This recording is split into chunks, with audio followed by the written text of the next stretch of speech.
This evening we have Ken Aringo, who's a marriage counselor. We have Susan Otieno, who's a teacher, and she's married to Reverend Tom Otieno of Lavington United Church. Thank you all once again for coming. First off, Ken, maybe I should start by asking a question of when do you consider something a conflict within a marriage? I would say a conflict doesn't happen at the point we call it a conflict. It's a build-up. And the conflict is at the point at which there is a need to admit that something is not working right between two parties, when there's a level of disagreement that needs to be owned up. That is a conflict where everyone has their position, a hardened position. Yeah. I have a hardened position, you have yours, and you feel justified to have your position. Okay, just before we go to Susan and Tom, are you concerned at the state of marriages in Kenya today? Are you concerned by what you see? It sure does alarm me. Why is that? In the sense that today I hear many people who you expect still to be in their honeymoon and should be having fun. They've just finished a wedding, a year not yet done. The worst I've had is about 3 weeks from the wedding, and I thought, what happened at that? Was that drama? And they're saying, I think we have irreconcilable differences. 3 weeks? Did they go into a divorce? No, it's just the conflict reached a point where one party was saying, I ain't working this out because I'm not seeing the goodwill on the other party. And I'm thinking, 3 weeks, is it that enough to breed such a serious conflict? So I felt there's a level at which people are not real at the beginning point and enter the marriage. Most couples, I always challenge people that most couples find themselves in mediocre marriages because they didn't plan for a better one. Okay, interesting. Susan is saying, wow. Susan and Tom, how long have you been married? We've been married for 12 years. 12 years. Yeah. Are you this is your 12th year? When is the anniversary? Which month? 4th of January. It's nice that a man knows. Usually usually it's the woman reminding. Okay, so 12 years. How, obviously, hasn't been a walk in the park, correct me if I'm wrong. Maybe we can start with you, Susan. When it comes to a point where you feel like you're disagreeing, what is it that reins you back in and makes you realize, no, we need to work on this? I think the commitment I made at the beginning, and also just thanking God that my parents, they're still together, you know, and just knowing I never saw them fight or argue. Of course, as you grow older, you can pick it, but I never saw them. So I had a model. Okay. I had a model. Yeah. And also just my personal walk with God and knowing that I'm not in this just for me. We have 3 children. I mean, they need to know marriages work. So that's how we've... Right. Is it the same for you, Reverend?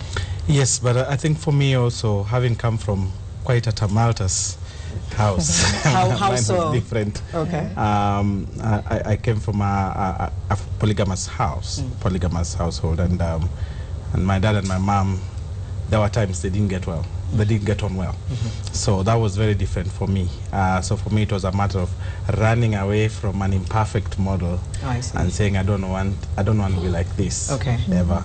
Did you lose faith in marriage at some point? Did you think, I don't know if this is going to work for me? No, it didn't get there for me. Okay. I think for me, it gave birth to a determination, a dogged determination to never ever make marriage into what I saw. Yeah. As a couple, and I know every relationship is different, but what do you think is maybe the main sources of conflict in marriages today, just from listening to other couples or from looking around you? What do you think some of the main sources of conflict are? For me, I think it's refusal to want to work it out. Either both parties or one party. Just deciding, you know what, it's my life, I will do what I want to do. If you can't fit in it, there's a door, you know. And also just preparation also. I think preparation, being able to have time to sit and talk and thrash out issues, you know. And also, when we got married, I didn't know how to express my disagreements. I didn't know how to express, so I'd go into a cocoon and, you know, just hold back until it bottled, and I was like, okay, something will break here, and it might break at the pulpit. So what changed? What made you change? Wanting it to be different, wanting for me to enjoy the marriage, not to endure it. Yeah. Oh, enjoy it, not endure it. For you, what do you think are some of the main... Well, first of all, of course, is expectations. Some of them unmet, some of them lost. But basically discussion, people don't have a discussion about expectations at all. So that causes problems moving forward. Secondly, of course, is refusal to forgive. When people don't deal with matters conclusively. So you have too many things hanging and tagging on to you. Okay. And then I think thirdly is bottling up. The whole bottling up problem that leads to lack of communication or lack of proper communication. So people are constantly communicating at each other and talking at each other and shouting, and so the decibels are very high in marriage, and they keep getting higher, and the wound keeps getting deeper. Okay. And then lastly, I think it's basically lack of mentors. People don't have mentor couples and role models that they can run to and say, we have an issue, please help us. Partly because we come from a proud culture, and secondly, partly the other part, of course, is we think we can do this on our own, and anybody who goes for help has failed. Has failed, or it's a weakness. You know? So can you both say, definitely, you cannot work on your marriage alone? Yeah, you can't. Absolutely. You can't. Okay. Absolutely. You need to seek some guidance. Definitely. From what they've described, the bottling up, I hear that you know, quite often. Is this something that we're seeing more of today, or some of these issues things that have been there for a while but are getting worse in this day and age? I think what is unique about our time, the time we live in, is we become a very expression kind of people. We express ourselves more. People are in this permissive age, if you like, so to use that word. But one thing that comes out very clearly in our time is that the time when that woman got married and you are told by your mom and dad, just survive there, that's your husband, to the end, that is being questioned. Authority is being questioned in our time. And I see very young people are saying, mom told me to respect him, but at what point do I respect name there? I'm trying to censor the names that some people use. He's got me so mad at this point. He's not even my husband. The person I was told to submit to before I got married, this is not the kind of thing I know submission belongs to. So you have to prove to me that you are worth my respect. So if you don't give me a reason to respect you, why would I respect you? Okay. That is what has changed in the time we live in and before, our parents' time. For them, my mom, I remember my mom saying, I'm in this marriage because this is all I got. What else do I have? Wow. I got to work it out, whatever way it gets. So she kept quiet silently until the end. Today, that has changed. People, a lady, someone's wife, I see many women challenge their husbands. Give me a reason to respect you. Give me a reason to love you. Is that a problem for the men? It is a problem. As again, he said very well, in our culture. I'm a man, so naturally I expect you to put up with my nonsense. In our context, what happens if you don't do it? Trouble begins. And as long as there's selfishness in marriage, there's trouble. One of the things that I've seen that is a challenge to many marriages is selfishness, where I want my way, and you either my way or the highway. So it's no compromise. No compromise. Okay, quick one. This is something that I've seen a bit on Twitter, on my timeline. Is there an issue with the roles of the man and the woman, in the sense that there are people who argue women seem to have lost their sense of being submissive, and that's rubbing men the wrong way, and that's making a lot of men question their marriage, because suddenly she says, I don't need to cook for you, I'm working late as well, I'm coming home late, and the man, to some extent, certain men want the tradition, and they say, as long as you don't do that for me, I don't see what we have going here. What is that dynamic about, and how much truth is there in it, from both of you? Okay, well, if I could kick it off now. Yes, that has changed, and it has challenged the men.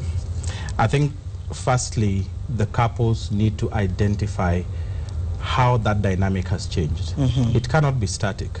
If the wife is working late, she's working late. She cannot be there to serve the dinner and cook it or whatever. But there must be an element that can be retained from that particular situation, which is a value.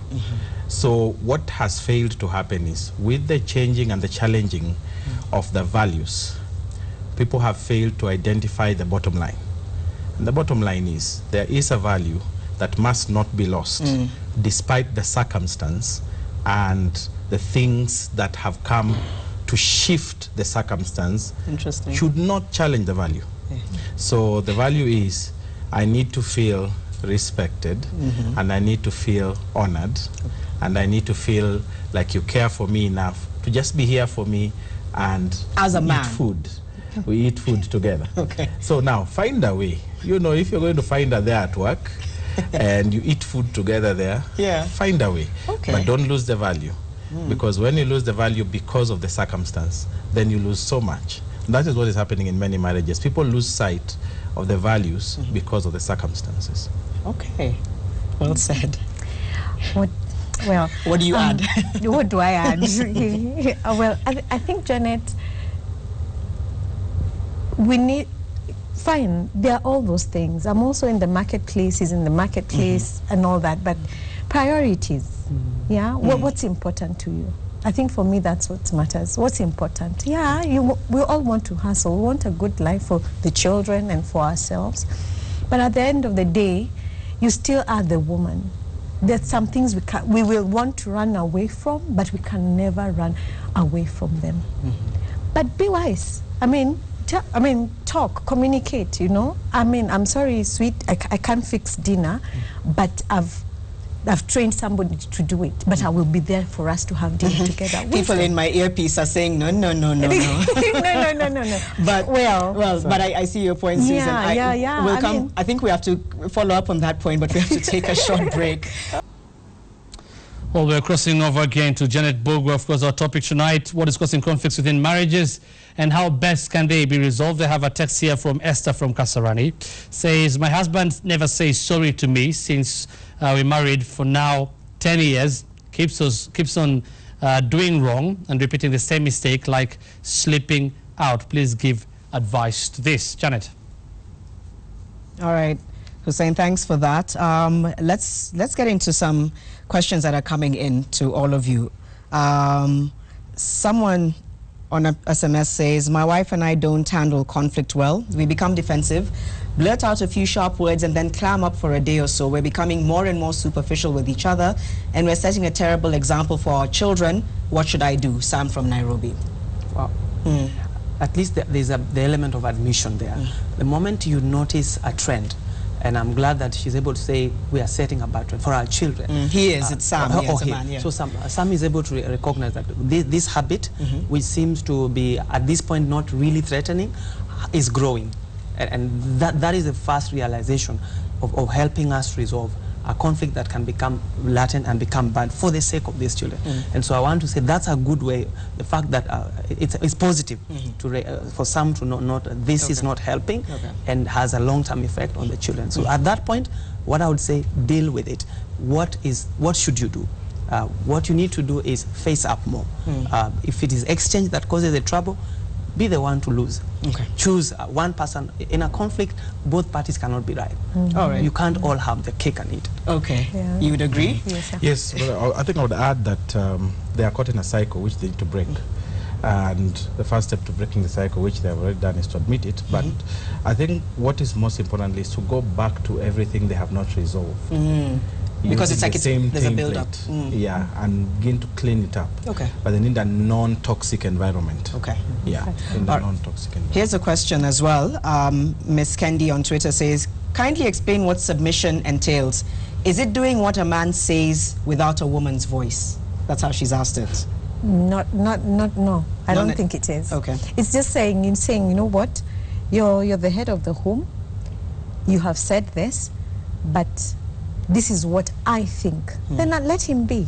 Okay. Yeah, let him be. Many times he doesn't always, I mean, there's some decisions he makes and you're like, oh, that one has gone. But I let him be. Okay. And him to come, this deal you think, you just did this. So that amounts to submission. Yeah, it does. Interesting. It's just allowing him to run the home, I mean, as a man of the house. As the head of the home. Yeah. Someone at Surge says, I've dated a girl for a month. We're so in love. I'm thinking of proposing. Is a month enough? No. Everyone has made a face. A month too soon to propose? Conventionally, I would say that seems to me very short. Okay. Because really no human being is able to detect, unless you have done a lot of research, in social psychology or human, I don't know how to call that, but I know many people who fail in the area of foundation. It's important that you spend time in friendship, especially going on a long-term journey, which is marriage. I'd be very cautious to advise to start it at 1 month. 1 month is too soon.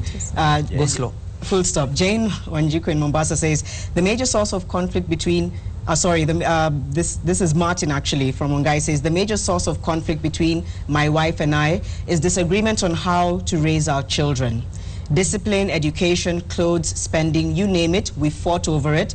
What can we do to end our constant disagreements and give our children a better model of resolving conflict?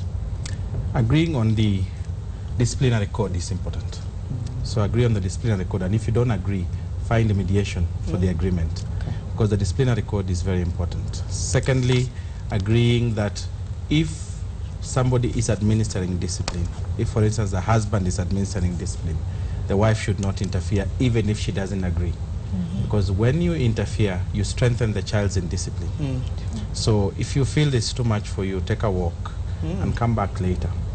And then you can talk about it and say, I didn't agree because of A, B, C, D. So be calm, step away from it, and then come back when the tempers have cooled a bit. That's what you mean? That's what I mean. But mediation is crucial here. Mediation This is crucial a third to agree party. on the code. Okay. Yeah, because the code is important. What constitutes indiscipline, and how should we handle this level of indiscipline and that level of indiscipline? When do you apply the cane? When do you just talk? And defending children is a no-no in front of the children. Or defending children is a no-no in front of the children. Yes. Do that separately once you're... Why is that? Do they tend to pick up on something? Because they will think there is favoritism. Okay. And they will think you are the one who likes them and this person hates them. So they play you against each other. Wow. Good cop, bad cop. Yes. Is that good or bad, by the way? Really bad. It's bad. Is it bad? Yeah, because at home I'm the bad cop. Are you? Yeah, he's a good he's a good cop. Okay, he has his moments where the children be like, oh, okay, don't step there, you know. But I mean, I'll say something over and over, and he'll just say, David, and things work out. You know, I'm the one who doesn't agree to anything. And so, as he said, if you don't agree with the method of discipline, walk away. Oh, many times I've walked away because I'm thinking, this is not how I was raised, you know? And so, walk away. And it helps. It helps because now they'll always see you in one page. That's important. Very important. Someone else here says, I'd like to talk more openly with my husband about things we disagree about, but he does all he can to avoid such conversations. And even when I find a way to share my concerns with him, he rarely says anything in response. How can we learn to talk to each other? I'm glad, I hope that your husband is able to, the person talking, is able to listen, because one of the worst ways to resolve a conflict is when both parties are not willing to come to a round table. Then you're sure you'll be in for the long haul. What I'd really ask this lady, find ways in which you can capture your husband at his point, the highest point of interest. I know all of us have that point where we are mellow, we are reachable, and we are amiable. Sometimes in marriage what we don't get is the timeliness of the moment. Please be able to master what times work for the other party. So maybe you want to bring to me an issue at a time when I'm also dealing with something that is so massive. So be able to gauge the other party and talk, strike while it's hot. Yes. Okay, so perhaps just say, look, is this a good time to talk? And if you can see it's not, then come back later. I think also there's an element of there may have been resentment, things that have happened over the years that have made the husband stonewall, because that's a stonewall syndrome. So the way you unlock people is by going back to where the rain started beating you. How do you get to that point, though? What if it's so long past? How do you dig it up? The thing is, it's not gone away. It's actually informing and reinforcing everything that you see now. So you need to be able to, you know, look the person in the eye and say, look, I know I may have done things wrong in the past that have caused you to stonewall. I really need you to talk to me. Please talk to me. You know, beginning by acknowledging that things may have been gone wrong may soften that, because that's usually a defense mechanism. Yeah, and then secondly, also using people that get through to them, because even the stoniest of walls has wall breakers. People get through. Are you talking about men or women? Men. Mostly men. Yes. You don't really see that problem with women. No, not quite. Okay. Not quite. Interesting. To get people to get through to them. Yeah. I don't know whether we have any tweets on the screen or whether we'll do that after the break. Okay, we'll do that after the break. There's also a question here that we can ponder on before we go to the break. Someone here says, my wife says she wants a divorce. I've done everything I can think of to persuade her to stay, but she's determined to leave. What can I do to save my marriage? So maybe we can come back with that. We're taking a short break. We're back very shortly on Monday Special.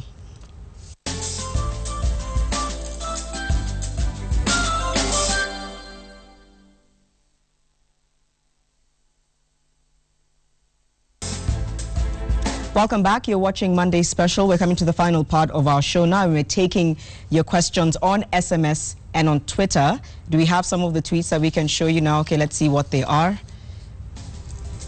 We have at Andrew_Kipto, conflicts arise from poverty, lack of finance, and social problems. So that's a comment. I believe without both partners being committed to each other, then marriage won't last at all. There must be understanding between the couple, each of them to clearly get to understand the other's strengths and weaknesses. The changing economic and social challenges are reducing the glue and tolerance in marriage. And then we have conflict is on the increase because we have misplaced priorities, which we touched on. So some comments there on Twitter. Then we also have some questions. We'd asked before the break a man here who's saying he's done everything he can to persuade his wife to stay, but she's determined to get a divorce. What can he do to save his marriage? John, I'm glad that when I heard that, I mentioned off air that sometimes we think we have done everything, and many times you realize that the bit that we have not done, the secret will be lying there. And also, many times when we're trying to resolve a conflict, don't go with a set mind that now, if this is what I've done so far, the only way. The moment you put that, then you start working towards it, albeit without knowing that you're working towards it. Okay. So please be open-ended. All right. Yes, don't reach that conclusion. Okay. Sometimes it's because of there's been too much pain and too much hurt and betrayal, and people get stuck. And once they get stuck, they don't know how to get unstuck. So one of the things they need to do is to seek help from a person who can help them go through healing first. So rather than talk about the marriage, talk about the reason that they are where they are, and get themselves unstuck. And once they get themselves unstuck, then they can now begin to rediscover the marriage after they have dealt with the wounds. All right. Yeah. And a message here. I just discovered that my husband has been unfaithful. He says he's sorry and wants to stay together, but I'm so hurt I don't think I can ever forgive him. My family is encouraging me to get a divorce, but I'm afraid of how that will affect our children, so what do I do? So a lot of questions on infidelity and taking a spouse back. Huge cause of conflict, no doubt. I know it's different and personal from one relationship to another, but generally, how does one deal with that situation? Wow. I would say what gets really to anyone at this point, we know that the marriage bed is one area that no one in their normal humanness would handle, and I would understand. I want to really, I empathize with the people who I find like the feedback we get there. It's very hard for you to get yourself out of that. The thought of even that this someone maybe I trusted, I've given my all, only to get me here. But as you said again, marriage is not just the two of you. You are hearing this, this opinion and the advice of the family who are saying, go ahead, do this. What works in this sense for me is what the two of you want. Okay. Establish what you want, and with the other partner, be clear that you've hurt me, and make it very clear that you've hurt me. Okay. Don't hide any emotion, because the best you can do to yourself is never be in pretense about something that offends you. Because many people think, I've been advised, so I'll be a good wife here, so let's just move on. Then it blows up after a year, 3 months. So be honest, be real, face it as it is. Okay. Bring the other Janet, party. also finding somebody objective to work with you, especially if you're the one who's been, you're the victim, finding someone to work with is very important. And just allowing yourself to go through the motion. Don't hold back or don't make rash decisions. Go through the motion. Go through the motion of the pain, the anger. Yes. Let it out of your system. All those, This is, I think, for the two of you. Jose in Mombasa says, please ask the Reverend if he gives his wife money to manage the house. She's saying to manage the house, or he buys food every day and brings home. How do they manage their finances? Do they have one common bank account or not? What's their opinion? What we do have is a common policy on how money is spent and whose money it is. It is ours. Whether I earn it or she earns it. Whether she earns more, I earn less, or I earn more, or she earns less. Our position has always been very clear. It is our money. And we have a common policy on how bills are paid. We have a common policy on how investment is done. It's important to have a common policy. It may not be as important to have a common account, but a common policy where there is disclosure, full disclosure, and transparency and communication is shared and information is availed, removes suspicions. And then I think for us, secondly, what has worked is our attitude towards money, because our sense of worth is not tied to how much we earn.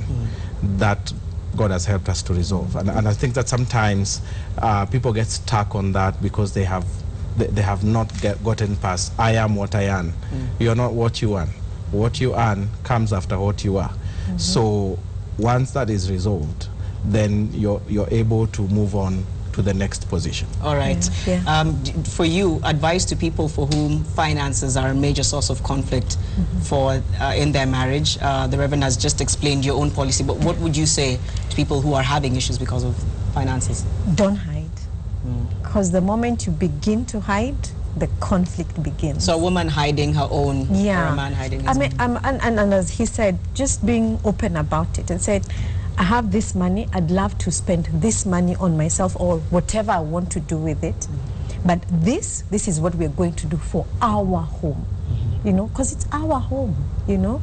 So I'd just encourage ladies, I mean, talk to him, tell him, say, this money, I'll put into the family. This one is mine. And, you know, just be open about it. So that if he has issues, if he has things to say, then it's out in the open. I was a stay-home mom for 7 years. And people didn't understand, you have a degree, why are you staying home? You're passionate about children. I mean, and for me, it was hard to ask for money for everything and anything.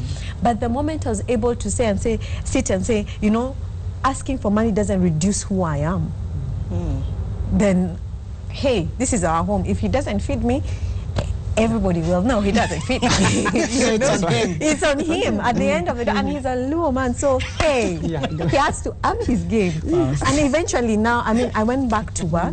I have money. And because he's free with his money, I'm free with my money. I mean, we're able to do stuff, you know. Still laughing at your last comment. Another question, holidays, and I know this has come up as well. Holidays are a frustrating and painful time for me. Whenever my family gets together, someone always brings up some unpleasant thing from the past or criticizes someone else, which usually leads to hurt feelings or a heated quarrel. Frankly, I dread getting together as a family. Is there some way that I could be a peacemaker in a situation like that? Wow. What I'd say, and I've dealt with a case like that this year, where this lady categorically said, we have gotten this opportunity to go on holiday for a whole 2 weeks, and I'm scared. The thought of it, because the last 2 times we've had it, that was the same scenario. We just came back tired, and like it always becomes the high point of breaking. And I thought, really, something must be fighting this marriage in a way that these two need to be alive to it. Because I think time of being together, if there's any time we can enrich anything we love, it's quality time. And holiday is a good time for any two people who are married and desire to see the success of that marriage, whatever, even if it's business, to spend that time together. Think about it critically. And so I must say that what I see in that scenario, be able to find time, which I said earlier, get it and raise it before. Say, we are going on holiday, these are my fears, these are my inhibition, I don't know why this happens. So preempt. To be forewarned is to be forearmed. Many of us wait until the situation blows out and say, I knew it. So be able to preempt and say, these are my fears. We're going on this holiday. I hope it doesn't turn out. So you're very conscious when you're on that holiday that these are the issues, and you don't want a return of back there. You don't want this cycle. Sometimes it's just that fear. Don't you just let us know here. Express to the other party that honestly I'm excited, but I'm also jittery about this because of 1, 2, 3 experiences. So be able to bring things up. So preempted. Do you want to comment? Well, I think that is a good thing. I don't think it's a bad thing. I don't think it's a bad thing to go out there and for the first time you have downtime in the family and you never talk, and you talk and what comes out is unpleasant. That needs to happen. Because, you know, families are hiding. They're hiding behind television sets, they're hiding behind gadgets, and they're not having honest conversations. And families are hurting. So when this stuff comes out, it means you need help. It means you're getting real. It means you're talking about the real stuff. And the real stuff can be ugly. But that usually shouldn't be the end of the narrative. The end of the narrative is we should put mechanisms in the family that helps us resolve and get past the unpleasant issues that have happened. But hiding them does not help. I think it's a good thing when they come out. All right. You want to comment? No. Okay. He's spoken for both of you. Okay. All right. We're going to take a final break and then we'll come back and read some of your views and comments with Hussein Mohammed. Stay with us.